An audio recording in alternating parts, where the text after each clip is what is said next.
The Power of Happiness by Arianna Castellani, read by Julianne. Still beautiful, still Dean Winchester. Castiel thinks, watching the broken man staring right back at him, with his green eyes full of fear and despair. The man he loves, the man he's never going to see again. Under the threat of death pounding on the door, attempting to break through and kill them, Castiel needs to hurry. He has to save the world. He has to save Dean, his world. Castiel tells Dean everything he's ever wanted him to know, everything he needs to know. I love you, Castiel says finally, his blue eyes shiny with tears. Don't do this, Cass, Castiel smiles. He didn't expect an I love you back, of course. He knows Dean can't reciprocate his feelings. He has known it all along. Nonetheless, he smiles because he doesn't need to hear it. After all, happiness isn't in the having. It's in just being. It's in just saying it. With those three simple yet powerful words, Castiel finally feels and understands true happiness. The angel doesn't tear his gaze away from Dean. Not even for a second, not even when Black Oath, the thing that's about to take his life, begins leaking through the rift that's forming on the wall behind them. It's coming to honor their deal. Any second now could be his last, and he wants Dean to be the last thing he sees before the empty swallows him. Ready for his farewell, Castiel grabs Dean's shoulder, his bloody hand pulling him closer. Goodbye, Dean. What happens next happens fast and changes everything. I said don't do this, Dean shouts, pushing his arm away and cupping Castiel's face in his hands. Don't you dare leave me now. Hot tears are falling from Castiel's eyes, his face only inches from Dean's.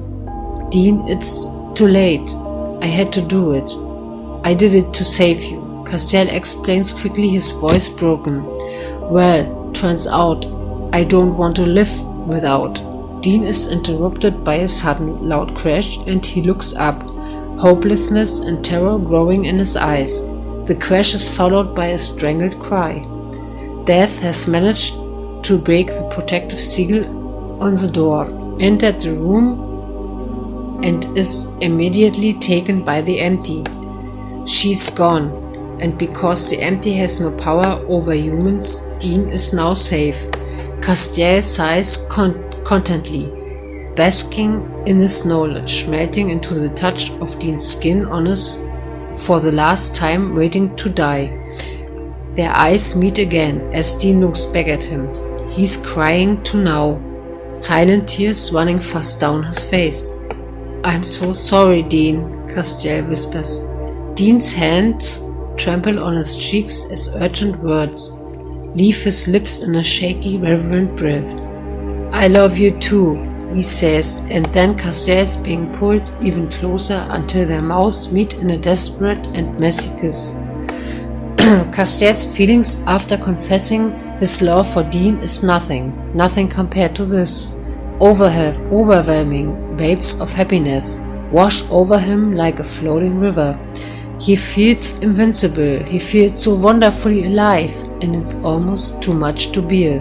Like a sudden dry thunderstorm, a loud rumbling noise fills the air and sparks fly as Castiel's majestic black wings appear and unfurl from his shoulders, causing him to gasp on Dean's lips. Castiel wraps both his arms and his wings gently around him. Dean, who is now sobbing, wipes away with his thumbs the tears that won't stop falling from Castiel's closed eyes. They just stay like this, holding each other tightly in a warm and protective embrace and kissing under this supernatural thunderstorm. I couldn't have asked better, Castiel thinks. This is a beautiful way to die. Castiel pulls away from the kiss, startled when a piercing, deep groan echoes in his head, a scream of agony. That's when he sees it. He and Dean are surrounded by a halo of pulsating, glowing blue light and the empty, with its tendril of black oaths, is trembling against it, trying unsuccessfully to break through. The air-splitting sound of an inhuman voice reverberates on Castiel's mind. This happiness, it's too powerful, the empty whines. Dean, Castiel whispers, amazed, turning his gaze to him. Dean's heat is buried in the crock of his neck, dampening his skin with hot tears, and his hands are clutching at his shirt. The empty is howling in pain and anger. Castiel realizes that Dean can't hear it. Castiel can hear Dean, however. We can have this, Cas. You've always had me, he's saying between sobs. Dean, look. Castiel murmurs as a new step of happiness makes his grace dance within him, and another wail of pain, of frustrations, echoes in his head. Dean looks up at Castiel, whose eyes are glowing blue with angelic grace, then around him, astonished.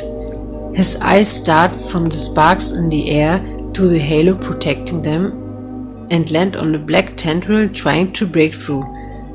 I've had enough of you, Castiel, the nasty voice in Castiel's head shouts. You can go and live your disgusting happy life with your precious human.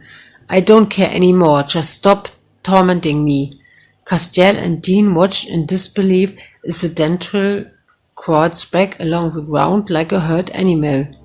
I need sleep, is the last thing Castiel hears before the empty disappears into the rift in the wall from which it came from.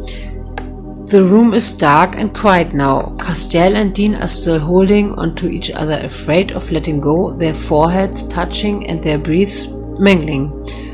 So, our love defeated an evil cosmic being, huh? Where are we, in a Disney movie?